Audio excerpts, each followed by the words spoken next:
Hello and welcome to W S cube tech. मैं हूं BK Singh और आज के इस मैटलैब ट्यूटोरियल में हम सॉल्व करने वाले हैं डिफरेंशियल इक्वेशंस को थ्रू सिमुलिंक। तो चलिए मैटलैब में सिमुलिंक के थ्रू डिफरेंशियल इक्वेशन को सॉल्व करने के लिए हमारे पास जो एक्सप्रेशन दे रखा है वो ये है।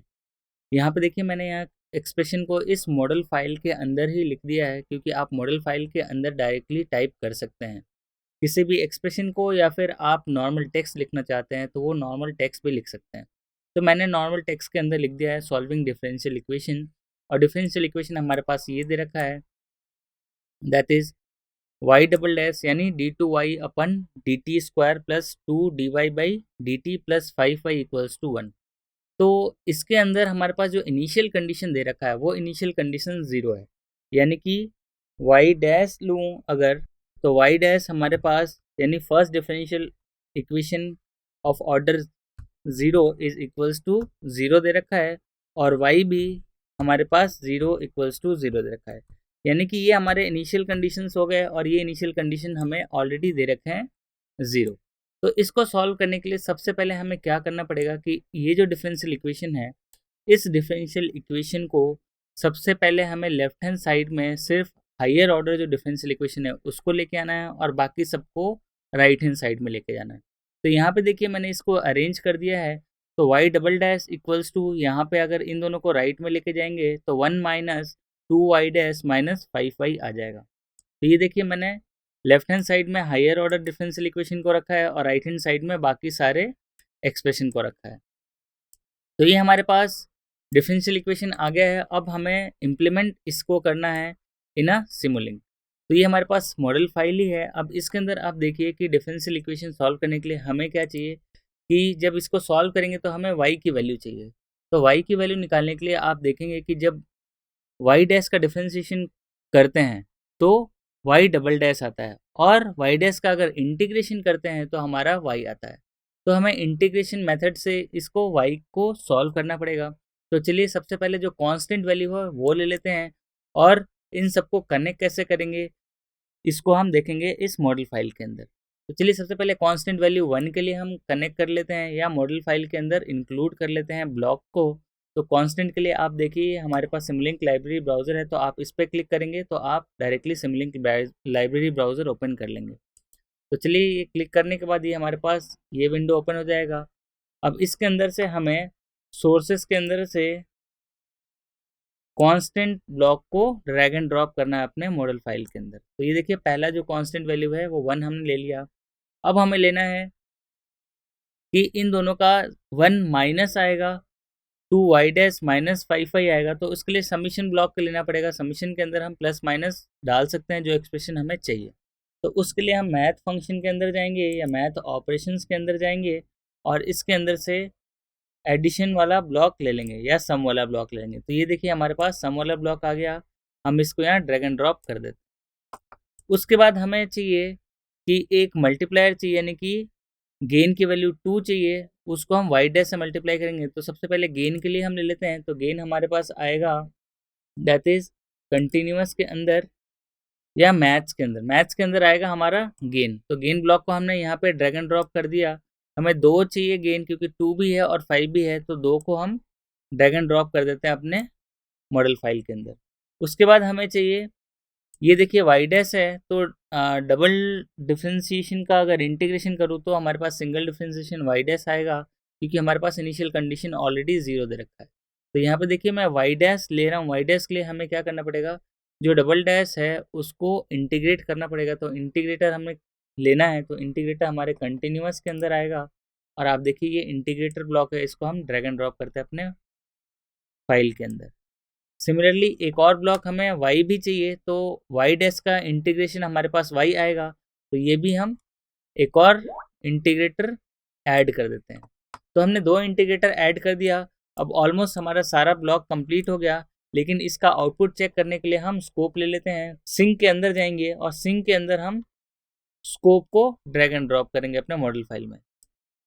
तो चलिए मैं इसको जूम कर देता हूँ या फुल स्क्रीन कर देता हूँ। तो ये हमारे पास ऑलमोस्ट सारे ब्लॉक्स इंक्लूड हो गए। अब इन सबको कनेक्ट करके हमें इस डिफरेंशियल इक्वेशन को सॉल्व करना है, और हमें आउटपुट स्कोप के अंदर देखना है। तो चलिए सबसे पहले 1 है, तो 1 को हमने एज इट इज़ कनेक्ट कर दिया प्लस है इसलिए प्लस के साथ, और यहाँ पे देखिए 2 माइनस आएगा तो मैं इसको पहले चेंज कर देता हूँ इसकी प्रॉपर्टीज़ को, इस ब्लॉक को, तो इस पर डबल क्लिक करेंगे और यहाँ पे प्लस प्लस की जगह प्लस माइनस और माइनस ऐड कर देंगे। तो ये ऐड करने से हमारा जो ब्लॉक होगा वो चेंज हो जाएगा। तो यहाँ पे देखिए प्लस माइनस माइनस आ गया, क्योंकि ये +1 के लिए और फिर माइनस और माइनस। तो यहाँ पे देखिए इंटीग्रेटर है, तो इसका इंटीग्रेटर अगर हम करेंगे तो हमारे पास डबल डिफरेंशिएशन का आएगा, सिंगल डिफरेंशिएशन, दैट इज यहाँ पे आएगा y, और y को हमें किससे कनेक्ट करना है, that is 2 times of y करना है। तो 2 टाइम्स के लिए हम गेन का यूज़ लेंगे और इसको मल्टीप्लाई करेंगे। तो चलिए इसका मैं पहले डायरेक्शन चेंज कर देता हूँ। तो डायरेक्शन चेंज करने के लिए आप इस पर राइट क्लिक करेंगे और राइट क्लिक पे जाके आप देखेंगे रोटेट एंड फ्लिप। तो रोटेट एंड फ्लिप पे आप फ्लिप ब्लॉक करेंगे तो ये हमारा जो डायरेक्शन है वो चेंज हो जाएगा। सिमिलरली इस वाले गेन को भी हम फ्लिप कर देते हैं। तो ये राइट क्लिक करेंगे और रोटेट एंड फ्लिप पे जाएंगे और फ्लिप ब्लॉक करेंगे तो ये फ्लिप हो जाएगा, यानी डायरेक्शन इसकी चेंज हो जाएगी। तो चलिए यहाँ पे हमें गेन लेना है, दैट इज 2। तो मैं इस गेन को चेंज कर देता हूँ वैल्यू 2 से और अप्लाई कर देता हूँ और फिर ओके कर देता हूँ। सिमिलरली हमारे पास यहाँ पे देखिए इस वाले ब्लॉक के अंदर गेन 5 आ रहा है, तो इस वाले को मैं 5 से रिप्लेस कर देता हूँ। तो यहाँ पे मैं डबल क्लिक करके 5 एंटर करता हूँ और फिर इसको अप्लाई एंड ओके कर देता हूँ। तो यहाँ पे देखिए गेन की वैल्यू 2 और 5 है। अब यहाँ पे देखिए हम इसको कनेक्ट कर देते हैं। तो कनेक्ट कर दिया हमने इंटीग्रेटर से, तो यहाँ पे जो वैल्यू आएगी वो आएगी हमारे पास y डैश। तो y डैश किससे मल्टीप्लाई करना है, 2 से।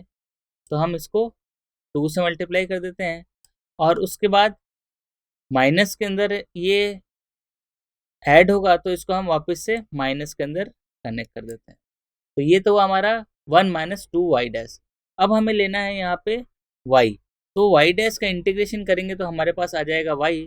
तो यहाँ पे देखिए वापस से हमने कनेक्ट कर दिया तो y डैश का इंटीग्रेशन यहाँ पे आ जाएगा हमारे पास y, और y फिर किससे मल्टीप्लाई करना है, 5 से। तो हम इसको गेन से कनेक्ट कर देंगे, दैट इज हैविंग वैल्यू 5। तो हमारे पास 5 इंटू वाई आ जाएगा और इसको वापस नेगेटिव साइन है तो यहाँ पे हम सब्सट्रैक्ट कर देंगे। ये हमारा इस ब्लॉक में सब्सट्रैक्शन कनेक्ट हो जाएगा। तो इस तरीके से हमने इसको कनेक्ट कर दिया। अब हमारे पास यहाँ जो फाइनल आउटपुट आएगा आफ्टर इंटीग्रेटर 1, वो हमारे पास आएगा आउटपुट y। तो इसको हमने कनेक्ट कर दिया स्कोप से। तो हम y की आउटपुट चेक कर सकते हैं कि जब हमने इसको सॉल्व किया तो हमारे पास y की एग्जैक्ट वैल्यू कितनी आ रही है।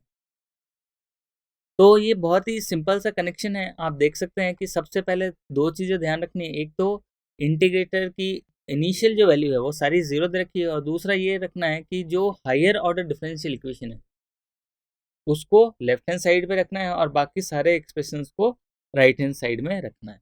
और उस हिसाब से आप इंटीग्रेशन कैसे चेंज हो रहा है उस चेंजेस को आपको इस ब्लॉक में ऐड करना है। तो इसी चेंजेस को ब्लॉक में ऐड किया। तो चलिए मैं यहाँ पे बता देता हूँ, ये 1 था हमारा, फिर यहाँ पे देखिए -2 वाई डैश आना चाहिए।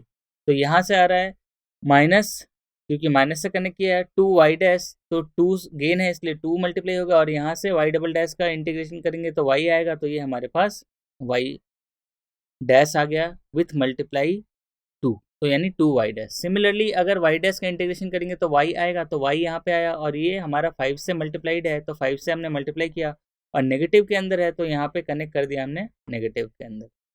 तो ये हमारे पास फाइनली आउटपुट आ जाएगा, that is in the scope. तो चलिए इसको मैं एक बार रन करता हूँ। रन करने पे देखते हैं इसका आउटपुट क्या आता है। तो चलिए मैं यहाँ पे रन कर दिया मैंने। रन करने पे फिर डबल क्लिक करते हैं स्कोप के ऊपर। तो डबल क्लिक करेंगे तो ये हमारे पास आउटपुट आ रहा है। तो चलिए मैं इसको जूम कर देता हूँ। ये हमारे पास आउटपुट है। इसको ऑटो स्केल पे करते हैं तो यहाँ पे देखिए ये जो क्रॉस बना हुआ है जहाँ पे ऑटो स्केल लिखा होगा उस पर क्लिक करेंगे तो आप देखेंगे कि आपका जो आउटपुट है वो इस टाइप से कुछ चेंज हो रहा है। यानी कि जो आउटपुट हमने कैलकुलेट किया y की वैल्यू इस टाइप से वेरी हो रही है according to differential equation keeping initial condition 0। तो ये हमारे पास इस टाइप से डिफरेंशियल इक्वेशन को सॉल्व कर सकते हैं। आप चाहे तो अलग अलग वैल्यूज़ लेके प्रैक्टिस कर सकते हैं। मैं यहाँ पे एक और एग्जाम्पल लेता हूँ। इसके अंदर अगर मुझे वैल्यू चेंज करना हो, सपोज गेन की वैल्यू चेंज करना हो या कांस्टेंट की वैल्यू सपोज 10 हो, तो क्या करेंगे। तो अगर इसी में मैं चेंज करूँ कि अगर हमारे पास कांस्टेंट की वैल्यू सपोज यहाँ पे 10 दिया हुआ रहता और यहाँ पे फिर चेंज हो जाता हमारे पास 10, और बाकी सारी वैल्यूज एज इट इज़ रहती, इनिशियल कंडीशन भी एज इट इज़ सेम रहती। तो हमें सिर्फ और सिर्फ क्या चेंज करना था यहाँ पे, कांस्टेंट की वैल्यू। तो यहाँ पे हम 1 की जगह क्या कर देते, 10 से रिप्लेस कर देते और अप्लाई कर देते। तो ये हमने इस डिफरेंशियल इक्वेशन को अब सॉल्व कर दिया है, कीपिंग इनिशियल कंडीशंस 0। तो चलिए अब इसको रन करते हैं और फिर देखते हैं क्या आता है आउटपुट। तो ये हमने रन कर दिया। अब स्कोप पे डबल क्लिक करना है और इसको ऑटो स्केल करना है। तो यहाँ पे देखिए ऑटो स्केल करने से हुआ क्या कि ये गेन की वैल्यू, ये जो मैक्सिमम पीक जा रहा था वो वैल्यू बढ़ गई। तो यहाँ पे हम इस तरीके से आउटपुट को चेक कर सकते हैं या फिर सॉल्व कर सकते हैं। तो दो तरीके हैं, आपने सॉल्व करके इसको प्लॉट कर दिया, आप चाहे तो इसको सॉल्व करके वैल्यू को भी सेव कर सकते हैं। तो अभी हमारा एम था कि हम डिफरेंशियल इक्वेशन को कैसे सॉल्व करते हैं और इसको कैसे ऑसिलोस्कोप के अंदर इसके वेवफॉर्म को देखते हैं।